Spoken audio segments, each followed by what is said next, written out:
National conference youth के सदर सलमान सागर ने आज कहा कि दफा 370 की मनसूखी जम्मू कश्मीर के नौजवानों को कभी भी काबिल कबूल नहीं होगी। पार्टी हेडक्वार्टर श्रीनगर में मुनक्किदा एक मीटिंग के मौके पर मीडिया से बात करते हुए सलमान ने कहा कि वो जमहूरी तरीके से आर्टिकल 370 की बहाली के लिए जद्दोजहद जारी रखेंगे। सलमान ने पार्टी के सीनियर मेंबरान से खिताब करते हुए उनसे कहा कि वो अपने इलाकों के लोगों तक पहुंचे।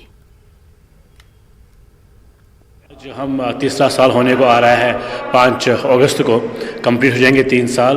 तो यहाँ की यूथ, यहाँ के लोग, बिल्कुल मैं यूथ की बात करूँगा, यहाँ के यूथ जो है उन्होंने कभी वो डिसीजन एक्सेप्ट नहीं किया हुआ है। That was unacceptable, that will remain unacceptable.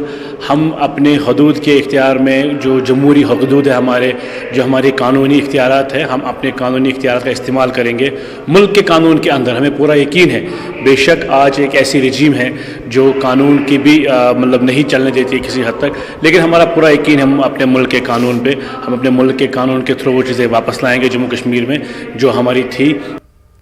और इस वक्त एक बड़ी खबर महाराष्ट्र से आ रही है। पात्रा चाल जमीन घोटाला मामले में ईडी ने समन जारी किया है। संजय राउत की बीवी वर्षा राउत को ये समन जारी किया गया है। तो संजय राउत के लिए मुश्किलें लगातार बढ़ती हुई दिखाई दे रही हैं। मुश्किलें इसलिए बढ़ रही हैं क्योंकि आज संजय राउत की ईडी की तहवील खत्म हो रही थी। आज उन्हें कोर्ट में पेश किया गया, तो एक बार फिर से उनकी तहवील में तौसी की गई। और दूसरी तरफ अब संजय राउत की बीवी वर्षा राउत को समन जारी किया गया है, पूछताछ के लिए समन जारी किया गया है। अब ये जानने की जरूरत है, इस हवाले से अपडेट हम आपको फराहम करते रहेंगे कि कब संजय राउत की बीवी वर्षा राउत को ईडी ने समन जारी किया है पूछताछ के लिए, किस तारीख को उन्हें पहुंचना है। बहरहाल ये बड़ी मुश्किल के तौर पर इसे देखा जा सकता है। मुश्किलें बढ़ती हुई दिखाई दे रही हैं संजय राउत के लिए और उनके घर वालों के लिए, क्योंकि पात्रा चौल जमीन घोटाला मामले में अभी ईडी की कस्टडी में संजय राउत हैं। और इसी दौरान ईडी ने एक और समन जारी किया है।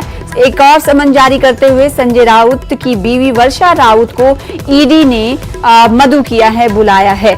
अब देखना ये होगा कि कब, किस तारीख को ईडी इन्हें बुला रही है। इस हवाले से हम आपको अपडेट फराहम करते रहेंगे। बहरहाल ये समझा जा सकता है कि संजय राउत के लिए, शिवसेना के लिए ये मुश्किलें बढ़ती हुई दिखाई दे रही हैं। मुश्किलें कम नहीं हो रही, क्योंकि आज संजय राउत की ईडी तहवील खत्म हो रही थी और आज ही ईडी की तहवील में संजय राउत के इजाफा किया गया है। अब 8 अगस्त तक संजय राउत ईडी की तहवील में रहेंगे। इस बीच संजय राउत की बीवी वर्षा राउत को समन ईडी ने जारी किया है।